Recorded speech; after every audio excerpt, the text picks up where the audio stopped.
अस्सलाम वालेकुम स्टूडेंट्स। मैं हूँ आपकी teacher doctor Fauzia anatomy physiology lecture के साथ, जो कि आप प्रीवियस लेक्चर में जॉइंट्स का पढ़ रहे थे। आज मैं आपको जॉइंट्स का सेकंड पार्ट करवाऊंगी। जी तो स्टूडेंट्स, आज हम पढ़ेंगे जॉइंट्स की थर्ड टाइप। और जॉइंट्स की थर्ड टाइप आपको बताती चलूँ कि कैविएटर जॉइंट, साइनोवियल जॉइंट्स या फ्रीली मूवेबल जॉइंट्स की टाइप है। और पेज नंबर 45 है। और इससे पहले मैं आपको बता दूं कि हमने जो प्रीवियस लेक्चर में पढ़ा था वो जॉइंट्स की डेफिनेशन, जॉइंट्स का इंट्रोडक्शन था। और साथ में हमने इसकी दो टाइप्स पढ़ी थी, फिब्रस और फिक्स जॉइंट्स, कार्टिलेजिनस और स्लाइटली मूवेबल जॉइंट्स। आज मैं आपको इसकी लास्ट और थर्ड क्लास या थर्ड टाइप करवाऊंगी, कैविएटेड जॉइंट्स की। तो आपको यहाँ से मैं इंट्रोडक्शन में बता दूं कि synovial joints are have characteristic features, के साइनोवियल जॉइंट्स के जो हैं मखसूस खदोखाल होते हैं। फीचर्स का मतलब होता है खदोखाल। That enable a wide range of movements, और जिसकी वजह से साइनोवियल जॉइंट्स जो होते हैं वो कई तरह की जो है मूवमेंट्स कर सकते हैं। मतलब ये कई डायरेक्शंस में मूव कर सकते हैं क्योंकि ये फ्रीली मूवेबल जॉइंट्स होते हैं। They are classified according to the range of movements, और इनको क्लासीफाई किया जाता है रेंज ऑफ मूवमेंट्स, मतलब ये किस तरफ को या कितनी टाइप्स की जो है मूवमेंट कर सकते हैं या करने के काबिल हैं, या मुमकिन है कि इनके अंदर मूवमेंट्स जो हैं वो डिफरेंट डायरेक्शंस में हों। और to the shape of the bones involve, इसके अलावा यहाँ पे मॉर्फोलॉजिकली भी बताया गया है कि हड्डियों की जो शक्लें होंगी वो भी बेस कर सकती हैं, उन पे भी डिपेंड हो सकता है कि वो कितनी टाइप्स की रोटेशन या कितनी टाइप्स की जो है वो हड्डियों के अंदर जो है हरकत करवा सकती हैं। तो दो चीज़ें आ जाती हैं इसमें। फर्स्ट वन आ जाती है according to the range of movement possible, कि कितनी टाइप्स की मूवमेंट्स हो सकती हैं। और साथ साथ इसमें आ जाता है shape of the bones involve, कि जो बोन्स हरकत कर रही होंगी इस हरकत में, मतलब शामिल होंगी फ्रीली मूवेबल जॉइंट्स की टाइप में, उनकी शेप्स पे भी डिपेंड कर सकता है। तो चलिए हम इसकी फिर देखते हैं कि अब इसकी हम एग्जांपल्स देखते हैं। बॉल एंड इसमें कैविएटेड जॉइंट्स में सबसे पहले एग्जांपल आ जाती है बॉल एंड सॉकेट जॉइंट। अब आपने करना क्या है कि आपने अपनी बुक में जो है लिखना है साथ में कि ये कितनी एक्सेस पे ये जॉइंट जो है ये मूव कर सकता है, मतलब इसकी कितनी डायरेक्शंस हो सकती हैं जिन पे ये मूव कर सकता है। तो बॉल एंड सॉकेट जॉइंट्स में आ जाता है कि ये मल्टी एक्सियल जॉइंट है, मतलब ये कई डायरेक्शंस में मूव कर सकता है। इसमें आपको मैं सबसे पहले बता दूं कि ये जो मैं डायरेक्शंस कह रही हूँ कि ये कौन सी डायरेक्शंस हो सकती हैं, मैंने आपको टर्मिनोलॉजी पढ़ाई थी, movements of, terminology of the movements. अब आपने यहाँ पे वही टर्मिनोलॉजीज यहाँ भी यूज़ होंगी कि बॉल एंड सॉकेट जॉइंट्स, अगर मैंने कहा है कि मल्टी एक्सियल जॉइंट है, मतलब एक से ज़्यादा एक्सिस पे मूव कर सकते हैं, हरकत कर सकते हैं। तो इसका मतलब ये है कि इनके अंदर जो है एक्सटेंशन भी हो सकती है, और इनके अंदर जो है फ्लेक्शंस भी हो सकती है, इनके अंदर एबडक्शन भी हो सकती है, और साथ साथ इसके अंदर एडक्शन भी हो सकती है। और इसके अलावा ये जॉइंट्स जो हैं ये रोटेट कर सकते हैं, मतलब इनके अंदर सर्कमडेशन भी हो सकती है। अब इसमें एक्सटेंशन का हमको मतलब पता है, जैसे कि बाजू को जो है वो अगर हम सीधा कर लें तो इसे एक्सटेंशन में कहेंगे, अगर हम इसे फोल्ड कर लेते हैं तो हम इसे फ्लेक्शन का नाम देते हैं, अगर हम बॉडी की मीडियल लाइन की तरफ को इसे ले आएँ तो हम इसे एडक्शन कहते हैं, अगर हम मीडियल लाइन से दूर ले जाएं तो हम इसे एबडक्शन कहते हैं।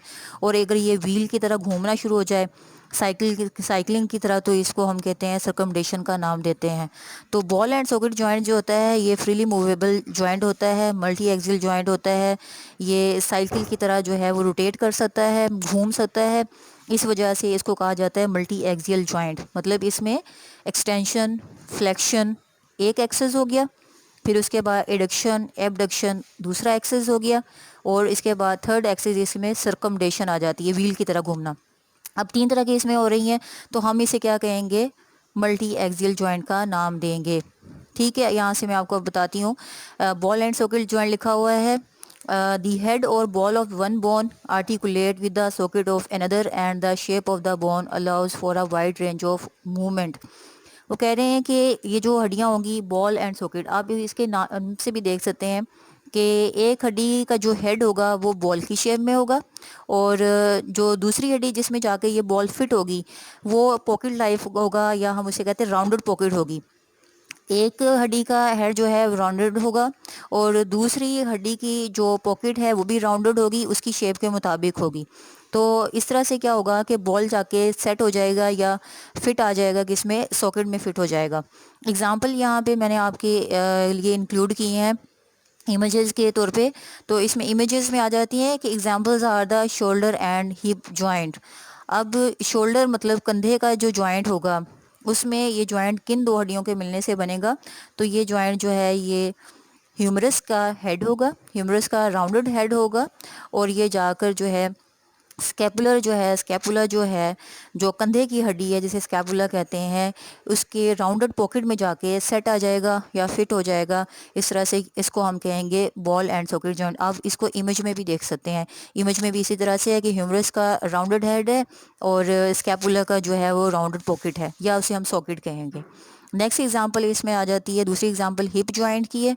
और हिप जॉइंट में आ जाता है कि ये किससे बनेगा, तो हिप जॉइंट जो है जो थाई की बोन होती है, मतलब जो रान की हड्डी होती है, जिसे हम क्या कहते हैं, फीमर का नाम देते हैं।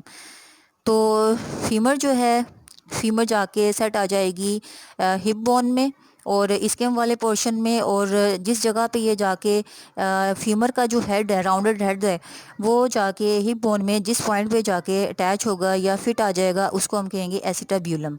और ये कहाँ पे होगा, वो पॉइंट, वो राउंडेड पॉकेट जहाँ पे जाके फीमर का हेड जाके जॉइंट बनाएगा, उस जगह को हिप बोन में हम एसिटाब्यूलम कहेंगे। इस तरह से आपकी दो एग्जांपल्स यहाँ पे आ जाएंगी, किसमें, बॉल एंड सॉकेट जॉइंट में आ जाएंगी। मेरे ख्याल में यहाँ पे जो इमेज दिए हुए हैं ये बहुत क्लियर इमेज हैं, आपको इनको देखकर जो है वो इजीली समझ आ जाएगी। नेक्स्ट स्लाइड पे आप देख रहे हैं हिंज जॉइंट की एग्जांपल आ जाती है। और हिंज जॉइंट जो है ये यूनी एक्सियल जॉइंट है। और हिंज का मतलब होता है जैसे दरवाजे के कब्जे होते हैं, हिंज का मतलब होता है।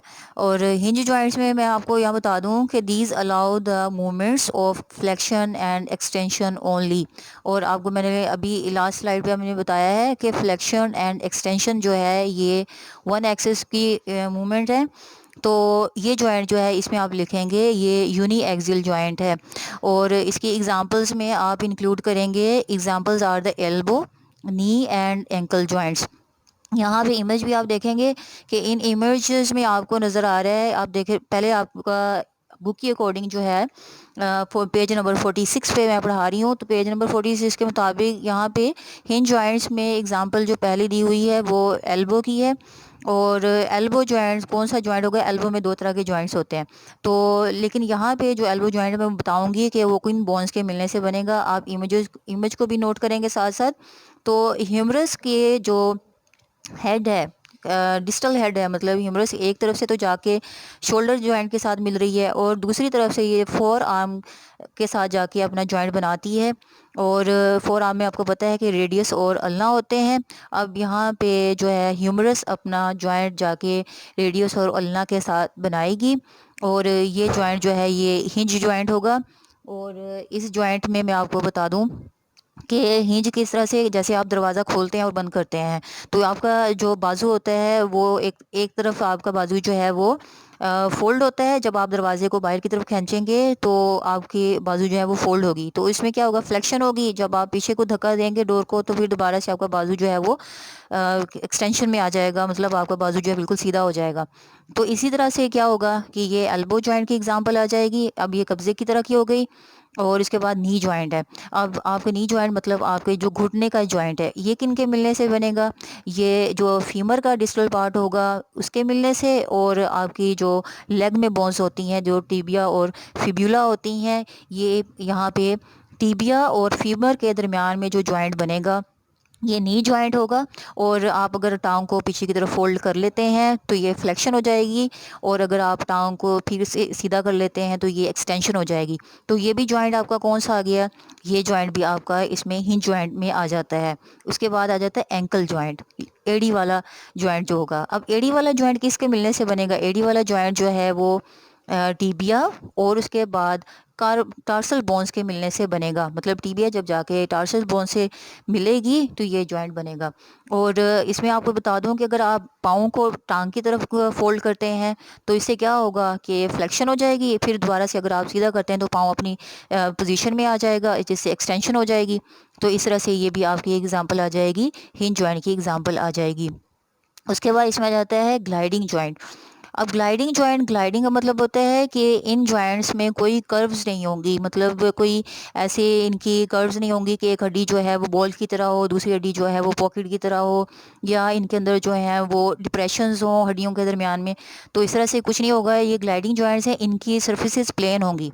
मतलब ये जॉइंट्स जब बनेंगे तो इन जॉइंट्स के दरमियान में हड्डियों में कोई कर्व शेप नहीं आएगी, बल्कि ये हड्डियां प्लेन होंगी और एक दूसरे के ऊपर स्लाइड की तरह मूव करेंगी, मतलब प्लेन मूवमेंट्स होंगी इनके दरमियान में।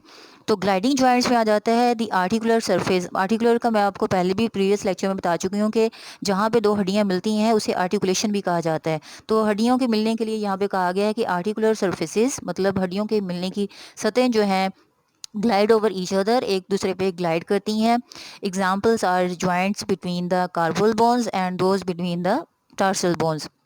अब इसमें जॉइंट्स बहुत ही इजी एग्जांपल्स हैं कि ये जॉइंट्स जो हैं ये कहाँ पे पाए जाते हैं। आपको पता है कि जो रिस्ट होती है वो कौन सी हड्डियों के मिलने से बनती है, कार्पल्स के मिलने से बनती है। तो कार्पल्स में जो जॉइंट्स होगा, जस्ट कार्पल्स में, मतलब जॉइंट्स बिटवीन द कार्पल्स, मतलब इसमें कहेंगे इंटर कार्पल जॉइंट्स के दरमियान, कार्पल्स हड्डियों के दरमियान में जो जॉइंट होगा। और those between the tarsal bones, और टार्सल बोन्स कहाँ पे होती हैं, एंकल में, एड़ी में होती हैं। तो इन ये जो हड्डियाँ होती हैं ये प्लेन होती हैं, इनकी सर्फेसिस प्लेन होती हैं और ये ग्लाइड करती हैं एक दूसरे के ऊपर। तो इस वजह से यहाँ पे एग्जांपल्स इंक्लूड की गई हैं। दो तरह के एग्जांपल्स हैं, joints between carpal bones and joint between tarsal bones. इस तरह से ये आपकी ग्लाइडिंग जॉइंट्स की भी एग्जांपल शामिल हो जाती है। और इसमें भी आपके इमेजेस साथ में दिए हुए हैं दोनों के, और यहाँ से भी आपको जो है वो इजी रहेगा समझ। हाँ जी, तो स्टूडेंट पेज नंबर 46 पे ही नेक्स्ट टाइप आ जाएगी फ्रीली मूवेबल जॉइंट की। और इसमें आ जाती हैं पीवोट जॉइंट आ जाते हैं। पीवोट जॉइंट्स में, पीवोट का मतलब होता है कील की तरह के नुकीले जॉइंट्स होते हैं ये। और इसमें आ जाता है कि movement is round one axis. तो पीवोट जॉइंट भी जो है ये यूनी एक्सियल जॉइंट है। यहाँ पे लिखा है ना वन एक्सिस, तो इसका मतलब क्या होगा कि ये जस्ट इसमें एक्सटेंशन हो सकती है या फिर इसमें फ्लेक्शन हो सकती है। तो इस वजह से यहाँ पे आया movement is around one axis, एक ही एक्सिस पे होगी rotation. Example is proximal and distal radio ulnar joint and the joint between the atlas and the odentine process of the axis। अब यहाँ पे एग्जांपल्स उन्होंने दी हैं proximal radio ulnar joint and distal radio ulnar joint. Proximal radio ulnar joint में क्या होगा कि अगर तो जॉइंट जो है अगर हम बात करें कि जहाँ पे फोर आर्म का वो हिस्सा जो कि आर्म के साथ जाके मिला हुआ होता है, वहाँ पे तो रेडियस और अल्ना जो है वो जॉइंट बना लेते हैं ह्यूमरस के साथ। बट एक जॉइंट जो होता है वो रेडियस और अल्ना के दरमियान में होता है। यहाँ पे आप इमेज में भी देखेंगे कि रेडियस और अल्ना के दरमियान में जो जॉइंट होगा और वो किस साइड की तरफ होगा, वो जो इसमें आर्म की तरफ होगा। तो हम ऐसे जॉइंट को नाम देंगे प्रोक्सिमल रेडियो अल्नर जॉइंट का। यहाँ पे मैंने just proximal radio ulnar joint की एग्जांपल इंक्लूड की है। और डिस्टल रेडियो अल्नर जॉइंट की एग्जांपल भी इसी तरह से है कि अगर तो जॉइंट जाके रिस्ट साइड से जाके रेडियस और अल्ना आपस में जुड़ती हैं तो इसे कहा जाता है डिस्टल रेडियो अल्नर जॉइंट। और ये भी मैंने आपको टर्मिनोलॉजी पढ़ाई हुई है। प्रोक्सिमल का मतलब होता है करीब की तरफ और डिस्टल का मतलब होता है उस रेफरेंस पॉइंट से दूर हो जाना। And the joint between the atlas and the odontine या फिर odontoid process of the axis. अब यहाँ पे दूसरा जॉइंट जो है ये भी आपका, ये दोनों टर्म्स बहुत फेमिलियर हैं, एटलस एंड एक्सिस। तो आपको मैंने स्केलेटन सारा पढ़ाया हुआ है, अगर आपको स्केलेटन अच्छा आता होगा तो आपके लिए जॉइंट्स करना प्रॉब्लम नहीं होगा। अब यहाँ पे आ जाता है कि एटलस और एक्सिस क्या चीज़ है। तो आपको मैंने वर्टिब्रल कॉलम पढ़ाया था। वर्टिब्रल कॉलम के 5 सेक्शन है और इसका पहला सेक्शन आपको पता है कि कौन सा है, इसका पहला सेक्शन सर्विकल रीजन है, और सर्विकल रीजन में आपको पता है 7 हड्डियां होती हैं, मतलब 7 वर्टिब्री होती हैं। और इसकी पहली जो वर्टिब्री होती है उसका नाम एटलस होता है, और इसकी जो सेकंड वर्टिब्री होती है मतलब सर्विकल 2 जो होती है उसका नाम एक्सिस होता है। जब एटलस जाके ओडेंटाइन प्रोसेस या ओडेंटॉइड प्रोसेस का मतलब होता है एक्सिस के उभरे हुए हिस्से, एक्सिस के प्रोजेक्शन। अब अगर एटलस जाके एक्सिस के उभरे हुए हिस्सों के साथ जाकर जब अपना बनाएगी, कनेक्शन बनाएगी, सॉरी इसको या कह लें कि जॉइंट बनाएगी, तो हम इसे कहेंगे joint between the atlas and the odontoid process of the axis. कि एटलस अपना जॉइंट बनाती है एक्सिस के साथ, और एक्सिस के किन हिस्सों के साथ, जो एक्सिस के उभरे हुए हिस्से होंगे। यहाँ पे भी डायग्राम दी हुई है, ओडेंटॉइड प्रोसेस की एग्जांपल दी हुई है, या इसमें कोई कह लें कि joint between the atlas and axis joint की एग्जांपल भी इंक्लूड की हुई है इमेज में। उसके बाद इसमें आ जाता है कॉन्डिलाइड जॉइंट आ जाता है। आपकी बुक में कॉन्डिलाइड और सैडल जॉइंट जो हैं वो एक ही जगह पे लिखे हुए हैं, और इसमें बताया हुआ जस्ट ये है कि कॉन्डिलाइड एग्जांपल, कॉन्डिलाइड जॉइंट के बारे में बता दिया और इसकी एग्जांपल बता दी। बट सैडल जॉइंट को यहाँ पे एक्सप्लेन बुक के में जो है वो बिल्कुल नहीं किया हुआ, तो इस वजह से मैंने इन दोनों जॉइंट्स को जो है वो अलग अलग यहाँ पे बताया है। तो कॉन्डिलाइड जॉइंट जो है इसमें होगा कि movements takes place round two axis. अब ये वाला जो कॉन्डिलाइड जॉइंट है ये बाई एक्सिस जॉइंट है। राउंड टू एक्सिस कॉन्डिलाइड का मतलब ये है कि इसमें जो दो हड्डियां होंगी, एक हड्डी जो है वो कर्व शेप में होगी, दूसरी हड्डी जो है उस कर्व में जाके फिट होगी, फिर उसके बाद जो है इनमें मूवमेंट्स होंगी।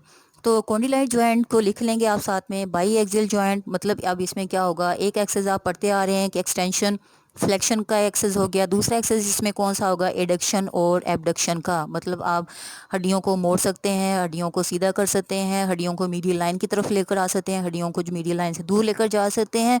अगर चारों तरह से डायरेक्शंस होती हैं तो ये दो एक्सेस बनते हैं, और हम इसे कहते हैं कॉन्डिलाइड या बाई एक्सियल जॉइंट का नाम देते हैं। इसकी एग्जांपल मैं आपको बता दूं कि इसकी एग्जांपल जो है वो रिस्ट जॉइंट की एग्जांपल है। अब रिस्ट जॉइंट के ब्रैकेट में मैंने साथ में लिख दिया है कि ये किन हड्डियों के दरमियान में होगा। तो रिस्ट जॉइंट जो होगा यहाँ पे आ जाएगा कि आपकी जो इसमें आ जाती हैं रेडियस जब जाके कार्पल्स के साथ जाके जब मिलेगी तो जो जॉइंट बनेगा उसको हम कहेंगे इसमें आ जाएगा रेडियो कार्पल जॉइंट, या फिर हम इसे कहेंगे रिस्ट जॉइंट। और ये किसकी एग्जांपल हो जाएगी, ये कॉन्डिलाइड एग्जांपल हो जाएगी। और कितने एक्सेस पे रोटेट कर रहा होगा, ये बाई एक्सियल जॉइंट होगा।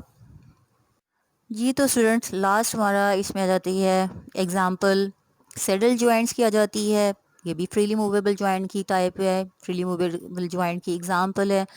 तो इसमें आपको बता दूं कि ये मल्टी एक्सियल जॉइंट है। जैसे ball and socket joint multi axial था, इसी तरह से सैडल जॉइंट भी जो है ये मल्टी एक्सियल जॉइंट है। यहाँ पे डिफरेंस आपको मैं बता दूं कि बात इसमें आ जाती है कि वो भी मल्टी एक्सियल है, ये भी मल्टी एक्सियल है। तो यहाँ पे जो डिफरेंस आ रहा होता है, मल्टी एक्सियल तो होगा कि इसमें भी वही सारी मूवमेंट्स हो रही होंगी, उसमें भी हो रही होंगी, लेकिन यहाँ पे मॉर्फोलॉजिकल डिफरेंस आएगा। मॉर्फोलॉजिकल मतलब है हड्डियों की शेप में डिफरेंस होगा। वहाँ पे प्रॉपर जो है वो बॉल एंड सॉकेट्स होंगी, बॉल एंड सॉकेट में जॉइंट्स में। बट यहाँ पे जो सैडल जॉइंट होगा इसके अंदर जो है कर्व्स जो हैं वो छोटी होंगी। मतलब जो हड्डियाँ जो हैं कर्व्स में जाके जाके फिट हो जाएंगी। मतलब जैसे कर्व्स की मैं बात करूँ कि आपने कनकेव और कन्वेक्स भी पढ़े हुए हैं, तो शेप जो है वो कनकेव और हड्डियों की जो है एक हड्डी की कनकेव होगी, दूसरी हड्डी की जो है वो कन्वेक्स होगी। तो इसमें जो है वो रोटेशन की अगर हो रही है तो ये मल्टी एक्सियल है। बट यहाँ पे बॉल एंड सॉकेट से अगर इसे डिफ्रेंशिएट किया जाए तो इसमें आ जाती है, इसमें मॉर्फोलॉजिकल डिफरेंस आ जाता है, हड्डियों की शक्ल में डिफरेंस आएगा। तो यहाँ पे फिर इसकी आ जाती है कि इसकी डिस्क्रिप्शन में है कि movements takes place around multiple axis, कि ये एक से ज़्यादा एक्सिस पे मूव कर सकता है। परमिटिंग मतलब ये इजाज़त देता है फ्लेक्शन की, एक्सटेंशन की, एबडक्शन की भी, एडक्शन की भी, और साथ साथ सर्कमडेशन की, मतलब व्हील की तरह घूमना। तो इसको आप थंब जॉइंट को आप प्रैक्टिस भी करेंगे, एक्सरसाइज करेंगे, आप अपने थंब जॉइंट को रोटेट करने की कोशिश करेंगे तो आपका थंब जॉइंट जो है वो साइकिल की तरह भी मूव करेगा। इस वजह से इसकी एग्जांपल में आ जाती है फर्स्ट कार्पो मेटाकार्पल जॉइंट, और मैंने साथ में लिखा हुआ है थंब, मतलब अंगूठे का जो जॉइंट है, जो आपके हाथ के अंगूठे का जो जॉइंट है उसे हम कहते हैं फर्स्ट कार्पो मेटाकार्पल जॉइंट, या फिर हम इसे थंब जॉइंट का नाम देते हैं। इस तरह से ये जॉइंट जो है जब आप इसे प्रैक्टिस करेंगे आपको इससे और भी ज़्यादा समझ आ जाएगी। इसका मैंने इमेज भी साथ में दिया हुआ है और इमेज से भी आपको इसमें क्लियर हो जाएगा, और यहाँ पे शेप भी बताई हुई है फर्स्ट कार्पो मेटाकार्पल जॉइंट की। तो इस तरह से आपका जॉइंट्स का सेकंड और लास्ट लेक्चर भी जो है वो कंप्लीट हुआ। आप इस सारे लेक्चर्स, दोनों लेक्चर्स को पढ़ें, इसकी एग्जांपल्स को अच्छी तरह से तैयार करें, और ये इम्पोर्टेंट टॉपिक है पेपर के पॉइंट ऑफ व्यू से। तो इस तब तक के लिए मैं आपको नेक्स्ट टॉपिक जो है वो लिम्फ का पढ़ाऊँगी। तब तक के लिए अल्लाह हाफिज़, थैंक यू।